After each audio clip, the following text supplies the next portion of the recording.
তাহলে আপনারা বলুন, কৃষ্ণের প্রিয় বন্ধু সুদামা এমন এমন রিভাবটা কমান এমন এমন দিন গেছে 4 দিন ধরে উনান ধরে নাই, কিন্তু কৃষ্ণ নাম করতে ছাড়ে নাই। তাকাবেন, কৃষ্ণ নাম করতে ছাড়ে নাই। তবু কি সুদামাকে কৃষ্ণ কৃপা করেছিল? তখন করে নাই। এত ডেকেছে অভাবে, তোর অভাব হোক ডাক, তুই রেজাল্ট পাবি। কি পেয়েছিল মা? একদিন সুদামার ভাঙা ঘরটা দালান হয়েছিল, আর তার স্ত্রী ভিখারিনী ছিল, রাজরানী হয়ে গিয়েছিল। আর যদি বলেন যে অপরাধ করেছিল কে? শিশুপাল। কটা করেছিল? 1 2 3 4 করতে করতে 100 করেছিল। 100 কর, 101 হোক, তারপর দেখ তোকে কী করি। এই জন্য যারা সমাজে অন্যায় করছে, চুরি করছে, ডাকাতি করছে, আপনাদের দেখার দরকার নাই। 101 হয়ে গেলে তিনি দেখে নেবেন, আপনাদের চিন্তা নেই। দেখে নেবেন কি অবস্থায়, রেজাল্টে বুঝতে পারবেন। ওই জন্য কারো জন্য অপেক্ষা করে লাভ নাই। কে কি করছে না করছে আপনার দায়িত্ব, আমার দায়িত্ব নয়। দায়িত্ব কার? স্বয়ং ভগবানের। তিনিই বিচার করবেন, তার উপর সব কিছু ফেলে দেবেন। 3 ঘন্টার কীর্তন শুনতেছে, 3 বার উঠতে হয়, 6 বার বসতে হয়। এদিকে আবার দেখবেন, অনেকে দেখবেন মিথ্যা কথার যন্ত্রটি সামনে নিয়ে থাকে। সেটা কি বলুন তো? হঠাৎ করে ফোন আসে নাই, হ্যাঁ যাই যাই যাই, ডাকছো যাই, মানে চলে গেল আর কি। কেন বলুন তো? ওটা একটা পথ বটে। তাহলে 3 ঘন্টার কীর্তন শুনতেছে, 3 বার উঠতে হয়, বসতে হয়। আর মুকুন্দ সরকার বলল, আমি 100 জন্ম গৌর বলে কাঁদবো, 101 জন্মে তো কৃপা পাবো। এর থেকে কি শিখলেন? ধৈর্য যার ভগবান তার। ধৈর্য যার নাই ভগবান তার নাই। মায়েরা, মা হয়ে যদি ধৈর্য না থাকে, আপনার বাচ্চা যখন পড়তে বসবে, আপনার বাচ্চাকে আপনি একবারের জন্য বলবেন না পড়তে হবে না, চুপ কর, যা খেলা কর গিয়ে, তো ধৈর্য নেই, এ কথা বলবেন না। আপনারই তো ধৈর্য নেই, আপনার বাচ্চার থাকবে কি করে? আমার যা নাই, আমার ছেলের উপর বর্তিয়ে দেবো কেন, চাপ দেবো কেন? অনেক মেয়েরা বলে আমার ছেলে খুব চঞ্চল, আমি এত ছিলাম না। তুমি কি করে জানলে? তোমার বাবা আমাকে জিজ্ঞেস করো, তুমি তার চেয়ে বেশি ছিলে কেন? তোমার রক্ত কিন্তু তার শরীরে বইছে। এই জন্য মা, ধৈর্য যার আছে ভগবান তার আছে, ধৈর্য যার না তাই ভগবান নেই। দেখবেন মহাভারতের দিকে পঞ্চপাণ্ডবের দাদা যুধিষ্ঠির, উনি স্থির ছিলেন, ভগবান পেলেন। আর শতভাইয়ের দাদা দুর্যোধন চঞ্চল ছিলেন, উনি ভগবান হারালেন। মুকুন্দকে বললে, মুকুন্দ তুমি কাঁদছো কেন? মুকুন্দ যখন কাঁদছে, মহাপ্রভু মাথায় হাত দিয়ে বলল, মুকুন্দ তোমাকে আশীর্বাদ করলাম, তুমি কাল থেকে বাড়ি যাও, বাড়ি গিয়ে যাকে চিকিৎসা করবে তারই তোমার রোগ ভালো হয়ে যাবে। আমি তোমার মাথায় হাত দিয়ে আশীর্বাদ করলাম, কাল থেকে বাড়ি গিয়ে যাকে চিকিৎসা করবে তারই রোগ ভালো হয়ে যাবে। তবে মুকুন্দ তোমার একটা দায়িত্ব রইল। বলে কি? বনের মধ্যে বড় বড় গাছ যেমন ছোট ছোট গাছগুলোকে ঝড়ঝঞ্ঝা থেকে রক্ষা করে, একটা বাড়ির যারা বড় ভাই হয় তারা ছোট ভাইগুলোকে ঝড়ঝঞ্ঝা থেকে রক্ষা করে। তোমার ভাইকে আমার সঙ্গে রাখলাম আর তোমাকে শিখণ্ডে ফিরিয়ে দিলাম। কিন্তু শোনো, তুমি গরিবের চিকিৎসা করবে, জীবের দ্বারে হরিনাম দেবে, আর কি করবে? একটা গোপীনাথের মন্দির তৈরি করবে। কুন্দ সরকার বাড়ি ফিরে এলো, একটা গোপীনাথের মন্দির তৈরি করলো। আপনাদের বলে যাই, আপনারা বাড়ি করেছেন, জোরে বলবেন। ডাইনিং রুম করেছেন, বেডরুম করেছেন, কুকিং রুম করেছেন, ভগবানের জন্য রুম করেছেন, জোরে বলুন। কিছু চিপবেন না মুখে, হ্যাঁ না বলুন। কি করবেন? করেছেন ভগবানের জন্য মন্দির করেছেন। ভগবানের জন্য মন্দির করার একটা নিয়ম আপনাদের বলে দিই। কোন জায়গাতে করবেন? ভগবান তো ছোট, বেশি বড় দরকার নেই। কোথায় করবেন? সিঁড়ির নিচে যে ছোট জায়গাটা থাকে ওখানে করবেন, নাকি এইদিকে? না না, প্রায় জায়গাতে করে, ওই জন্যে বলি। প্রায়ই বাড়িতে আমাদের বাসা হয়, বললাম দাদা এত বড় বড় রুম, ভগবানের রুম কই? বলে ভগবান তো ছোটো, তাই সিঁড়ির তলায় ফাঁকা একটা জায়গা ছিল রেখে দিয়েছি। এত বড় রুম দিয়ে কী লাভ আছে? আপনাদের যে জানিয়ে দিয়ে যাব যে ভগবানের মন্দির কোথায় করবেন। এইদিকে বাড়ি আপনারা তৈরি করছেন, বাড়ি তৈরি করার নিয়ম বলে দিই। ইঞ্জিনিয়ারিং প্ল্যানে আপনারা বাড়ি তৈরি করেন, কিন্তু আজকে খনার বচনে এমন কিছু কথা বলবো যেগুলো করলে ইঞ্জিনিয়ারিং প্ল্যান নিতে হবে না। আপনি খনার বচন নিয়ম, খনার বচন যা বলেছে, কি বলছে তাকান। বাড়ি তৈরি করতে গেলে দক্ষিণ দুয়ারি ঘরের রাজা, পূব দুয়ারি তার প্রজা, উত্তর দুয়ারির খাজনা নাই, আর পশ্চিম দুয়ারির মুখে ছাই। তাকাবেন, কি বললাম? বাড়ি করতে গেলে কোন দিকে দরজা করতে, জোরে বলুন। দক্ষিণ দুয়ারি ঘরের রাজা। যদি দক্ষিণ দিকে দরজা করেন তাহলে ঘরের রাজা হয়ে গেল। দক্ষিণ দিকে জায়গা না থাকলে কোন দিকে করবেন? পূব দিকে করবেন, প্রজা। কিন্তু উত্তর দিকে করলে অভাব লেগে থাকবে। আমার কথা নয়, কে বলেছে? খনা বলেছে। আর পশ্চিম দুয়ারির মুখে ছাই, কেন না বারবার ঝড়ঝঞ্ঝা পশ্চিম দিক থেকে আসে, তাই পশ্চিম দিকে করতে নাই। কিন্তু বাড়িতে মন্দিরটা কোনখানে করবেন? ঈশান কোণে মন্দির করবেন। ঈশান কোণ কাকে বলে? পূর্ব আর উত্তর কোণের, পূর্ব আর উত্তরের মাঝে যে কোণটা, সেটা হচ্ছে ঈশান কোণ। কিন্তু মায়েরা মাথায় রাখবেন, যারা বাড়িতে সংসারে রয়েছেন দাদা ভাইরা কীর্তন শুনতে আসতে পারেন, আপনার মাথায় রাখবেন ঈশান কোণে যদি কারো কোনোদিন বাথরুম পায়খানা হয়, সেই বাড়িতে বছরখানেক কি 2 বছরের মধ্যে একজন সুসাইডের পথে হাঁটতে থাকে, পাক্কা কথা। কিংবা দেখবেন ভালো কাজ আপনার হচ্ছে না। কে বলছে? জ্যোতিষশাস্ত্র বলছে। আমার অনেক জ্যোতিষ বন্ধু আছে, আমি আলোচনা করি, তারা বলে তুই তো অনেক কথা বলিস, তবে শোন, ছাঁকা ছাঁকা কথা বলে যাই। বলে কোথায়? জ্যোতিষশাস্ত্র প্রমাণ করে দিয়েছে কি, যে যখনই আপনি বাড়িতে ঈশান কোণে বাথরুম করবেন, যদি কোনোদিন বাড়ি করেন, সবার কাছে নিবেদন রইল ঈশান কোণে বাথরুম করবেন না। কেন? ঈশান কোণে বাথরুম করলে একজন দেখবেন সুসাইডের পথে হাঁটতে শুরু করেছে বারবার। যদি বলবেন করেই ফেলেছি, এখন উপায় কি? আপনাদের পথ বলে দিয়ে যাই। সেই উপায়টা কি? জ্যোতিষশাস্ত্র বলল, যদি কেউ ঈশান কোণে বাথরুম করেছেন, তবে 100 গ্রাম লবণ কিনে পাথর বাটিতে আপনি ঈশান কোণে যেখানে পায়খানা ঘরটা করেছেন সেখানে আপনি রেখে দিন, কোণে তাকের মধ্যে। 1 মাস পর পর চেঞ্জ করুন, আপনি বিপদ থেকে রক্ষা পাবেন। কে বলেছে? জ্যোতিষশাস্ত্র বলেছে। তবে মায়েরা, বাড়িতে শোবেন কোন দিকে মাথা করে শোবেন? উত্তর দিকে মাথা করে শুতে নাই। কেন বলুন তো? কেউ যদি মারা যায়, জোরে বলুন, মাথাটা কোন দিকে থাকে? উত্তর দিকে। শুধু ওই জন্য নয়, বৈদিক শাস্ত্র ঘাঁটলে দেখতে পাবেন পরিষ্কার করে বলছে, কোনো ব্যক্তি যদি দীর্ঘদিন ধরে উত্তর দিকে মাথা করে শুই, তবে তার শরীরে রোগের বাসা বাঁধতে থাকে। কে বলছে? বৈদিক শাস্ত্র। দীর্ঘদিন ধরে যারা উত্তর দিকে মাথা করে শুই, তাদের শরীরে রোগের বাসা বাঁধতে থাকে। আমার কথা নয়, বৈদিক শাস্ত্র বলছে। এবার তাকাবেন, যে যেখানে বসে আছেন মায়েরা, দক্ষিণ দিকে মাথা করে শোবেন কেন? আমাদের যারা আত্মীয় স্বজন, বাবা মা কাকা কাকি মারা গেল, তারা সবাই কিন্তু দক্ষিণ দিকে আছে। দক্ষিণ দিকে পা করে কেউ যদি শুই, তাহলে কি হবে না, আমাদের দক্ষিণে যারা আত্মীয় স্বজন, আমাদের বাবা মা জেঠা জেঠি আছে, তাদেরকে অপমান করা হয়। ওই জন্য দক্ষিণ দিকে মাথা করে শুলে তাদের আশীর্বাদ পাওয়া যায়। বাড়িতে আপনার কেউ মারা গেল, তার ছবিটা 4 দেওয়ালের মধ্যে কোন দেওয়ালে টাঙাবেন? খুব নিয়ম আছে কিন্তু। কোন দেওয়ালে? উত্তর দিকের দেওয়ালে দক্ষিণ দিকে মুখ করে আপনাকে মৃত ব্যক্তির ছবি টাঙাতে হবে। সুফল হবে, মৃত ব্যক্তিরও হবে, আপনারও গৃহের লাভ হবে। তবে হ্যাঁ, আরেকটা কথা বলি, অনেকে বলবেন আপনি তো ঈশান কোণে বাথরুম পায়খানা বললেন, ঈশান কোণে মন্দির করতে বললেন, কিন্তু আমার একটাই রুম, ওইখানেই খাই, ওইখানেই শুই, ওখানে যা কাজ করতে হয় তাই করি, তা এখন আমি কি করব? না, আপনি যে বাড়িতে শুয়ে থাকেন, একটাই বাড়ি, আপনার অভাব থাকতে পারে, আপনি সেই বাড়িতে সিংহাসনের মধ্যে ঠাকুর রাখুন। কিন্তু মাথায় রাখবেন, সারাদিন পুজো পাঠ সব কিছু করলেন, সন্ধ্যাবেলায় আরতি করার পর রাত্রিবেলায় যখন আপনি বিছানাতে শোবেন, আরতির পরে একটি পর্দা ভগবানের সিংহাসনে দিয়ে দেবেন, যেন সেই পর্দাটা ঢাকা থাকে, আপনার শয়ন যেন ভগবানের দৃশ্য না হয়। অন্তত এই মতামত নিয়ে আপনি একটা, এগুলো কেরা বলছে? বড় বড় পণ্ডিতের মতামত। আপনারা এই কাজগুলো করুন। মুকুন্দ সরকার একটা ছোট্ট গোপীনাথের মন্দির তৈরি করলো মা। সেই সময়কার বাংলার নবাব ছিল মালদার মুসলমান, তার নাম নবাব হোসেন শাহ। তার পেটে একবার যন্ত্রণা হলো, কেউ ভালো করতে পারছে না। একজন বলে, নবাব তোমার পেটের যন্ত্রণা ভালো হতে পারে এক জায়গায় গেলে। বলে কোন জায়গায়? তুমি যদি শ্রীখণ্ডে গোপীনাথের মন্দির যেতে পারো, ওখানে মুকুন্দ সরকার আছে, সে চিকিৎসা করে, তবে সাবধান থাকবে, সে গরিবের চিকিৎসা করে, বড় লোকের করে না।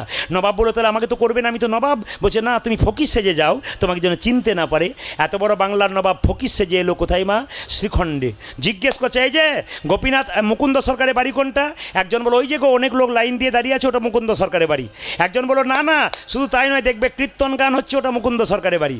একজন বলো, না না, দেখবে মন্দিরে চূড়া দেখতে পাবে, ওই লক্ষ্য করে চলে যাও, লোক লাইন দিয়ে দাঁড়িয়েছে চিকিৎসার জন্য, ওটা মুকুন্দ সরকারের বাড়ি। মায়েরা দেখান, মুকুন্দ সরকারের দরজায় গিয়ে দেখলো প্রচুর লোক দাঁড়িয়ে আছে। নবাব হোসেন শাহ বললো, বাবা আমাকে একটু রাস্তা করে দাও। বলে কেন? আমি গরিব লোক, মানে নবাব ফকির সেজে এসেছে, কাউকে চিনতে দিচ্ছে না, আমি গরিব লোক, আমাকে একটু দাঁড়াতে দাও। সবার মায়া হলো, নবাবকে দাঁড়াতে দিল, চিনতেই পারলো না, ভাবলো ফকির বটে। নবাব মনে মনে ভাবলো, মুকুন্দ, সকালবেলায় ঘুম থেকে উঠে স্নান করে তুমি গোবিন্দের ভজনা করছো, এর থেকে আমি নবাব বুঝতে পারলাম কেন তোমার চিকিৎসা ভালো হয়। সকালবেলায় গোবিন্দকে স্মরণ করে কোনো মানুষ যদি কোনো কাজ শুরু করে, তার জীবনে কাজ সফল হবে। সবাইকে বলে গেলাম, বাচ্চাদের পড়াশুনো করাবেন, তাও বলে রাখি মায়েরা, সকালবেলায় ঘুম থেকে উঠে এটা বলবেন, আগে মন্দিরে গিয়ে প্রণাম কর, তোর দাদু ঠাকুমাকে প্রণাম কর, তোর বাবা মাকে প্রণাম কর, মানে আমাকে তোর বাবাকে প্রণাম কর, এগুলো শিক্ষা আপনি দেবেন। তখন দেখবেন আপনার বাড়িতে বড় বয়োজ্যেষ্ঠ কেউ এলে বলতে হবে না, সে গিয়ে প্রণাম করবে, আপনাকে বলবে আপনার ছেলে খুব ভালো, বলে কেন, এলাম আর প্রণাম করলো। তার মানে কি, আপনি শিক্ষা দিয়েছেন। ধ্রুবের মায়ের নাম ছিল সুনীতি। যার মায়ের নীতি ভালো তার ধ্রুবর মতো ছেলে হবে না কেন? এই জন্য ছেলে যদি কৃষ্ণ ভক্তকে বা কোনো মানুষকে দেখে প্রণাম করে, আপনাকে বলে আপনার ছেলে খুব ভালো, মায়েরা আনন্দ হবে না? এই জন্য ছেলেকে নীতি শেখান, কিছু শেখান, দেখবেন ছেলে বড় হয়ে বলবে বাবা বাবা মাকে জন্য খুব উন্নতি চাইবে, লোকে বলবে খুব কৃষ্ণ ভক্ত সন্তান। সবাই লক্ষ্য করুন, মুকুন্দ সরকার কি করেছে, যখন গোপীনাথে ভজন করছে, নবাব দেখছে, মুকুন্দ বলছে প্রভু ওগো গোপীনাথ, আমি তোমাকে সোনার মন্দির তৈরি করে দিতে পারলাম না, তবে গোপীনাথে শোনো শোনো, সোনার মন্দির নাই বা রইল, আমার মন মন্দিরে তোমাকে রাখবো। কেঁদে কেঁদে মুকুন্দ গাইছে, আমার মন,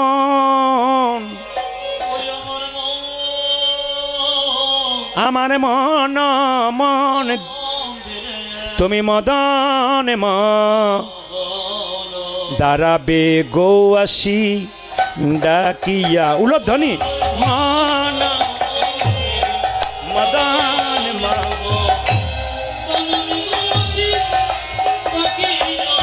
মন মন্দিরে মদন মান দাঁড়াবে গো আসি ডাকিয়া, উলধ্বনি মন্দিরে মদন মোহন দাঁড়াবে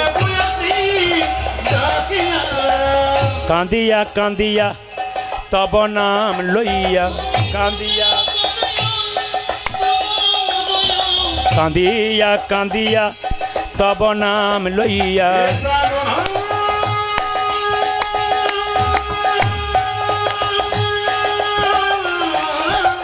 হরি বল হরি বল, কাঁদিয়া কাঁদিয়া তব নাম লইয়া, কাঁদিয়া নয়ন জলে বুক ভাসাইয়া আমি কাঁদিয়া,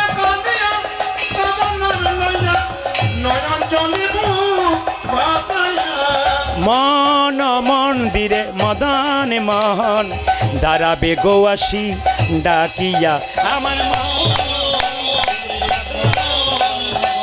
দাঁড়াবে গো আসি আপনাকে ডাকছি, আস্তে আস্তে আস্তে আপনাকে ডাকছি, চশমা পরে, এই যে আপনাকে উঠুন একবার, উঠুন, আপনাকে ডাকছি, আপনি চশমা পরে, আপনাকে ডাকছি, উঠুন একবার, উঠুন, আপনাকে ডাকছি, উঠুন, চশমা পরে, না না আপনাকে নয়, মুকুন্দ সরকার নবাবকে ডাকছি।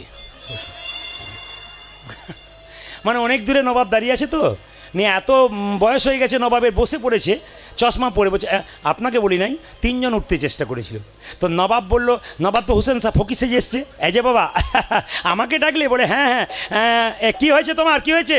নবাব হুসেন শাহ বললো আমার পেটের যন্ত্রণা, দেখি এই যে এই যে এই যে এই যে এই যে এই যে, হ্যাঁ দেখি দেখি দেখি দেখি দেখি কী হয়েছে, দেখি আমার পেট, দেখি দেখি কী হয়েছে, এক কাজ করো জামাটাকে খুলে ফেলো তো, এত বড় বাংলার নবাবকে বলছে জামাটাকে খুলে ফেলো তো, তাকাবেন, যেই না জামাটা খুলে ফেলেছে অমনি সঙ্গে সঙ্গে বললো এবার মাটির বারান্দাতে গড়াগড়ি দাও তো। নবাব মনে মনে ভাবছে কালের কাল বর্ষাকাল হরিণে চাটে বাঘের গাড়, নেহাত আমি বেকায়দায় পড়েছি বলে পেটের যন্ত্রণা যদি ভালো না হয় এখনই দেখবে আমি কে এসেছি, ফকির সেজে এসেছি বলে তুমি ভাবছো কি, আরে গড়াগড়ি দাও। যেই না নবাব মাটির বারান্দাতে গড়াগড়ি দিয়েছে অমনি চমকে উঠে বলল কবিরাজ, বলে কি, আমি যে না গড়াগড়ি দিলাম আমার অর্ধেকটা পেটের রোগ ভালো হয়ে গেল। মুকুন্দ সরকার বলল সবাইকে দিতে দিতে এক একটু মাটিতে পড়ে গেছে, তোমার কাজে লেগে গেছে, দেখি দেখি দেখি দেখি দেখি দেখি একবার হাঁ করো তো। যেই না হাঁ করেছে নবাব, মুকুন্দ সরকার আসল সুরটা দিয়েছে আর নবাবের পেটের রোগ ভালো হয়ে গেছে। মায়েরা, তার মানে কি, ভক্তপদ ধুলি আর ভক্তপদ জল, ভক্ত ভক্ত শেষ হয় তিনি মহাবল। আপনাদেরকে বলতে চাই, এদিকে তাকাবেন, আপনাদেরকে বলতে চাই বাড়িতে যদি কোনো বৈষ্ণব যায় তার চরণ ধোয়া জল বাড়িতে রাখুন, প্রমাণ কি? গঙ্গা থেকে জল আনবেন, ওই জলটা প্রথমে ঘোলা লাগবে, তারপর 10 দিন পরে দেখবেন জলটা পরিষ্কার হয়ে যাবে। পরম বৈষ্ণবের চরণ জল আপনি বোতলের মধ্যে রাখুন, দেখবেন বোতলের জলটা প্রথমে ঘোলা লাগবে, তারপর দেখবেন পরিষ্কার হয়ে যাবে। বৈষ্ণবের চরণ ধোয়া জল, আধুনিক যুগে ছেলেরা কি বলবে? জীবাণু থাকবে। আচ্ছা ঠিক আছে, যদি তাই হয় তাহলে বৈষ্ণবের চরণ ধোয়া জল মাথায় দিন, বাড়ির চারিদিকে ছড়িয়ে দিন, যার চঞ্চলতা আছে, অস্থিরতা আছে তাকে দিন, দেখবেন বৈষ্ণবের কৃপাতে তার মাথা ঠান্ডা হয়ে যাবে। কারণ শাস্ত্র বলেছে ভক্তপদ ধুলি আর ভক্তপদ জল, ভক্ত ভক্ত শেষ হয় 3 মহাবল। এটা শাস্ত্রের কথা, আমার মুখের কথা নয়। তাই আপনাদের কাছে নিবেদন রইল মায়েরা, যেই না নবাব, আপনাদের একটা সুন্দর কথা বলে যাই, যারা মনে করে MA BA পাস করার পর হরিনাম শোনার দরকার না, আমি চাকরি পেয়ে গেছি বাস, আমার আর শোনার কী দরকার আছে, তাদের জন্য বলে রাখলাম, কয়েকদিন আগে আমি হুগলিতে গান করছিলাম, 3টে মেয়ে 3টে গোপালকে কোলে নিয়ে আমি যেখানে বাসায় আছি সেখানে গিয়ে প্রণাম করতে গেছে। এবং গোপালকে নামিয়ে আমাকে প্রণাম করছেন কেন? গোপালকে রেখে নমস্কার করুন, বরং আমি গোপালকে প্রণাম করি। 3টে মেয়ে বললো আপনার কীর্তন শোনার জন্য কলকাতা থেকে এলাম। বলে কেন? কলকাতায় পান না? বলে পাই না সব জায়গায়, বলে এলাম, আমাদের আত্মীয় বাড়ি। তো এসেছে মা, স্টেজের উপরে গান, 3টে গোপালকে নামিয়ে 3টে মেয়ে সামনে বসে আছে, কীর্তন চলছে, খুব উলুধ্বনি হরিধ্বনি দিচ্ছে, কিন্তু কীর্তন শেষ হয়ে গেল, 3টে মেয়ে গড়াগড়ি দিচ্ছে ধুলোতে। সব মেয়ে পালিয়ে গেল কীর্তনের শেষে, প্রণাম করে ওই মেয়ে 3টে গড়াগড়ি দিচ্ছে। জিজ্ঞেস করলাম একজনকে, আপনি এত সুন্দর শাড়ি পরেছেন, গড়াগড়ি দিচ্ছেন কেন? তখন ভদ্রমহিলা বললেন, আসলে না, আপনি তো কীর্তনে বলেছেন স্বামীর যদি 10টা কাপড় থাকে, যদি কেউ মারা যায় তবে তার একটা কাপড়ও চিতাতে দেয় না। যেমনটি এসেছিলে তেমনটি তুমি যাবে। দাদা, সব যদি খালি হাতেই যায় তো পোশাক ময়লা হলে কি হয়? আমি তো ভক্তের আমরা, আপনি কি করেন, হাউস ওয়াইফ নাকি? বলে না না, একটা ছোটোখাটো কাজ করি। বললাম কি করেন? শুনলে চমকে যাবেন। যারা শিক্ষিত আছেন, নিজেকে শিক্ষিত মনে করেন, ভগবানকে বিশ্বাস করেন না, ভগবানকে হেট করেন, অনেকে দেখবেন আমাদের হিন্দু সমাজে ঘৃণা করে, অনেক খারাপ খারাপ কথা বলে, তাদের জন্য বলে রাখি, যারা শিক্ষিত হয়ে ভগবানকে ভজনা করে না তার জন্য বলে রাখি, মেয়েটি বলছে আমি কলেজের প্রফেসর। বাহ, অধ্যাপিকা? হ্যাঁ, আমার স্বামীও তো।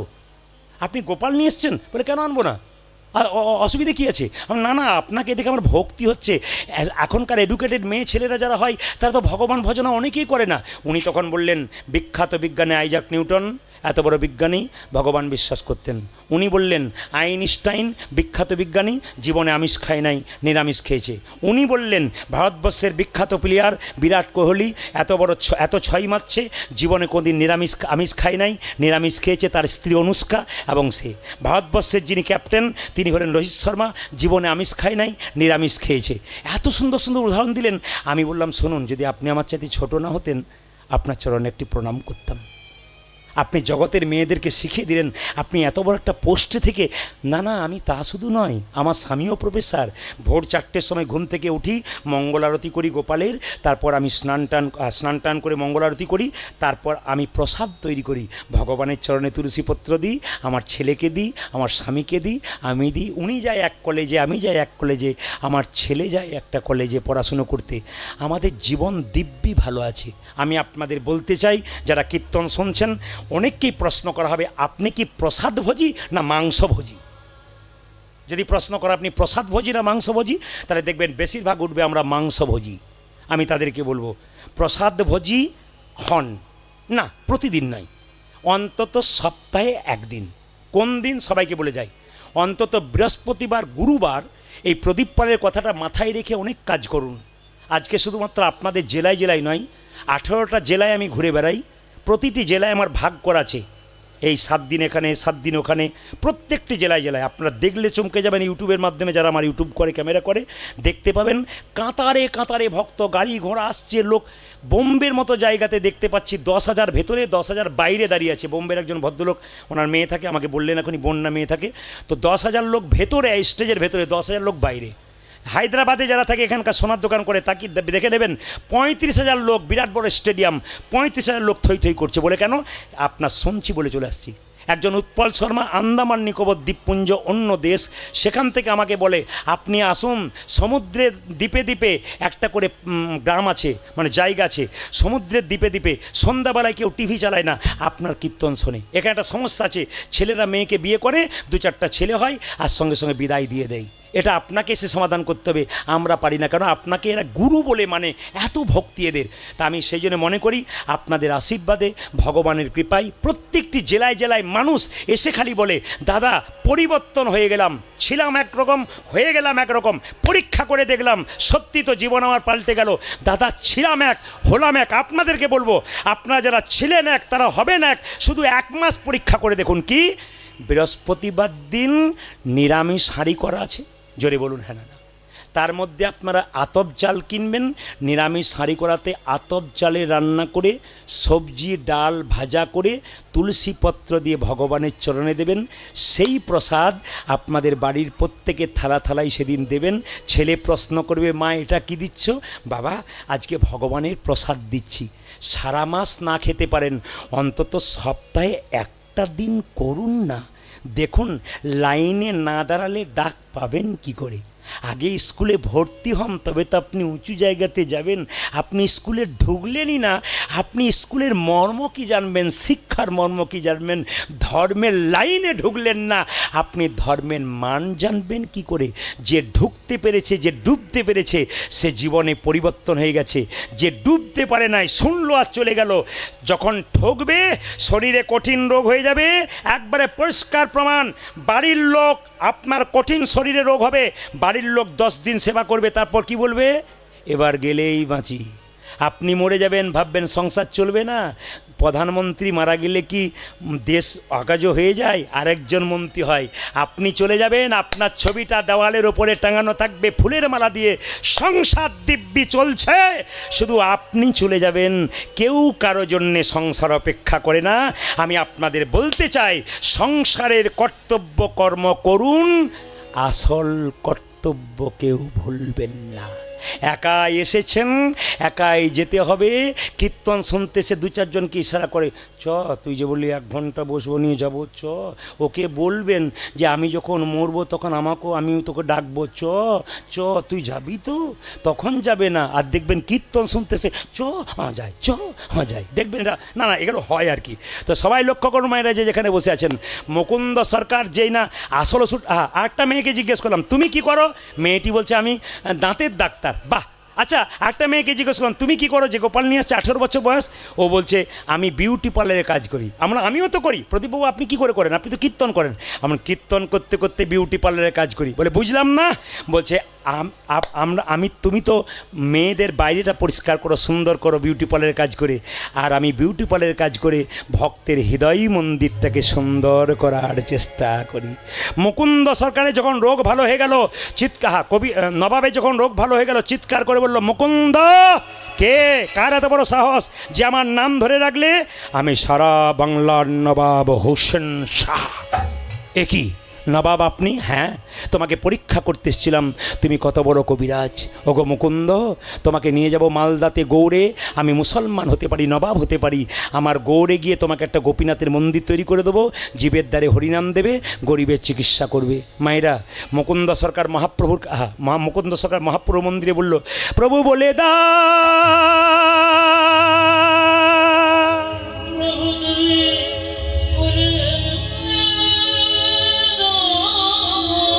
হে গোপীনাথ বলে দা,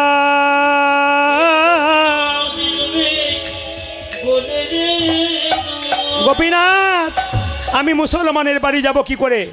ভগবান বললেন, মুকুন্দ ঈশ্বর যা করে তা, জোরে বলুন, জোরে বলুন সবাই, ঈশ্বর যা করে তা বলছেন মঙ্গলের জন্য, কিন্তু ভেবে বলবেন, এখন আমি আপনাদের বেঁকিয়ে দেবো। জোরে বলুন, ঈশ্বর যা করে তা। 2-4 জন চুপচাপ আছে, উল্টো কিছু হতেও পারে। ঈশ্বর যা করে তা। এখন যদি অঝরঝরে বৃষ্টি আসে, আপনি বলছেন মঙ্গলের জন্যে, যিনি বংশীধরবাবু করাচ্ছেন তার কি অবস্থা হয়? বেশ, সে না হয় গেল। আপনি এদিকে সবার লোকের জন্য বলছেন ঈশ্বর যা করে মঙ্গলের জন্য করে। আপনার ছেলে মাধ্যমিক পরীক্ষায় ফেল করে গেল, নিয়ে গিয়ে যদি বলি ঈশ্বর যা করে তা মঙ্গলের জন্য করে, আপনার কি অবস্থায়? বাজে বকবেন না, যান এখান থেকে, বাজে বকবেন না। তাহলে আর যদি ছেলে পরীক্ষায় ফার্স্ট হয়, ঈশ্বর যা করে, আপনি যা বলেছেন ঈশ্বর মঙ্গলের জন্য করে। নিজের মঙ্গল হলে ভালো, আর অমঙ্গল হলে ঈশ্বর মঙ্গলময় নয়।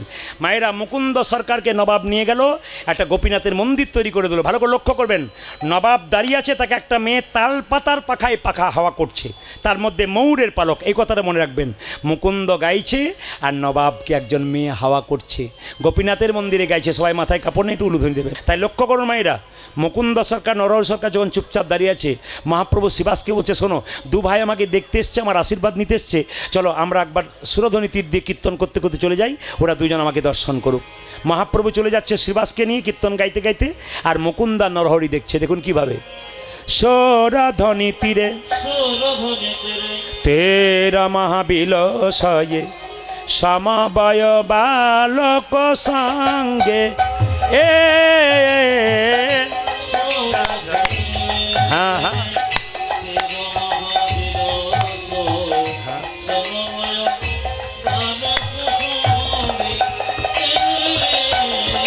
সুরধ্বনি তীরে তীর মহাবিলাসয়ে সমবায় বালক সঙ্গে এ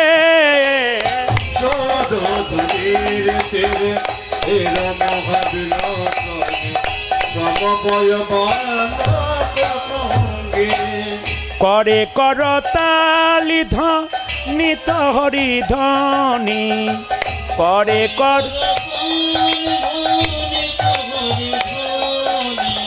করে করতালি ধ্বনিত হরি ধ্বনি করে কর।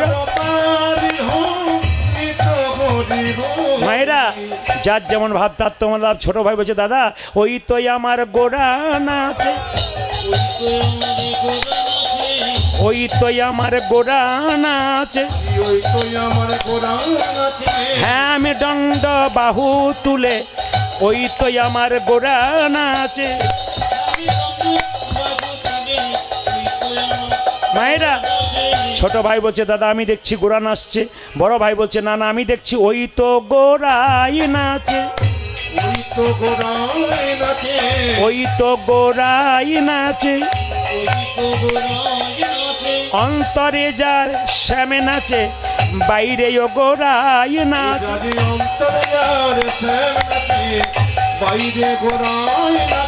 অন্তরে যার শ্যামে নাচে, বাইরে ও গোড়াই নাচে।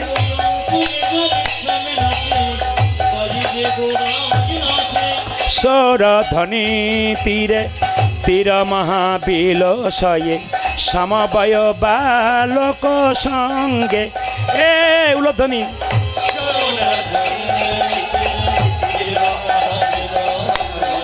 সমবায় বালক। মায়েরা, দু ভাই মিলে দাঁড়িয়ে আছে। মহাপ্রভু শিবাসকে বলল, শিবাস বলে দাও ওদের মধ্যে যে ছোট ভাই সে সারা জীবন আমার সঙ্গে থাকবে, হরিনাম করবে, আর যে বড় ভাই তাকে বলে দাও 100 জন্ম কৃপা পাবে না। এইদিকে আপনারা একবারই দুজন কীর্তন শুনতে এসছেন, একজন কৃপা পেলেন, একজন পেলেন না। যে পেল তার তো আনন্দ হবে, যে পাবে না তার কত কষ্ট হবে। শিবাসে এই যে এই যে এই যে তোমাদের মধ্যে ছোটো ভাইকে আমি, কি নাম তোমার? আমার নাম হলো নরহরি সরকার। তোমার জন্য প্রভু বলেছে তুমি সারা জীবন প্রভুর সঙ্গে থাকবে, হরিনাম করবে। বড় ভাই বলছে আমার জন্য কি বলেছে? তুমি 100 জন্ম কৃপা পাবে না, সঙ্গ পাবে না। যেই না বলেছে 100 জন্ম সঙ্গ পাবে না, বড় ভাই নাচতে শুরু করেছে, জয় গৌর জয় গৌর জয় গৌর। যেই না নাচতে শুরু করেছে, শিবাস বলে, হ্যাঁ গো মুকুন্দ, তোমাকে প্রভু বললো তুমি কোনো জন্মে কৃপা পাবে না, আর তুমি জয় গৌর বলে নাচতে শুরু করেছো। সঙ্গে সঙ্গে বলছে আমি যদি হতাম তার তো বিষ খেয়ে মরে দিতাম। শিবাস বলছে, মুকুন্দ বলছে শোনো শোনো শিবাস, প্রভু যদি বলতো কোনো জন্মে সঙ্গ পাবো না, তাহলে না হয় আমি বিষ খেয়ে আত্মহত্যা করে দিতাম। প্রভু বলেছে 100 জন্ম সঙ্গ পাবো না, 100 জন্ম না হয় গৌর গৌর বললে কেঁদে বেড়াবো। যখনই 100 জন্ম পেরিয়ে যাবে, 101 জন্মে প্রভুর সঙ্গ পাব। হরিব এক জন্মে প্রভুর সঙ্গ পাব, সঙ্গ পাব। 100 জন্ম কেঁদে বেড়াবো, এক জন্মে প্রভুর সঙ্গ পাব। 101 জন্মে প্রভুর নিতাই গৌর। 100 জন্ম কেঁদে বেড়াবো, এক জন্মে প্রভু। আমি 100 জন্ম কেঁদে বেড়াবো, 101 জন্মে প্রভুর সঙ্গ পাব। 3 ঘন্টার কীর্তন শুনতে সে কত কাণ্ড দেখতে পাচ্ছি।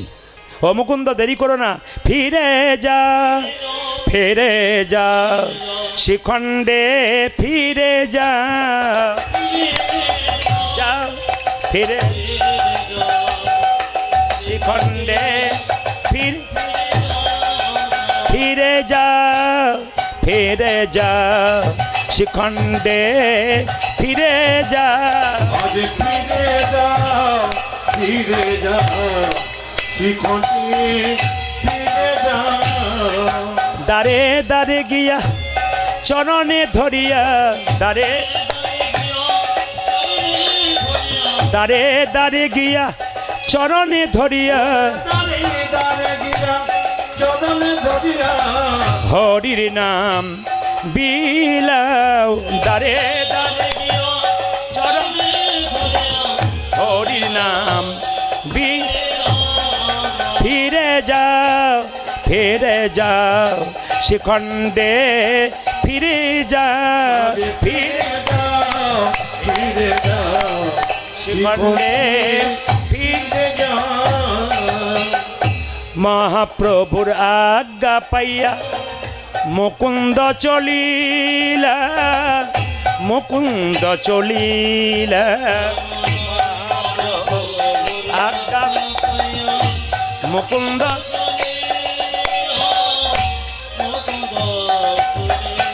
ও যে মহাপ্রভুর আজ্ঞা পাইয়া মুকুন্দ চলিলা, মুকুন্দ চলিলা, আমার মহাপ্রভুর আজ্ঞা পাইয়া মুকুন্দ চলিলা, মুকুন্দ চলিলা। আবার শিখণ্ড গ্রামেতে আসি,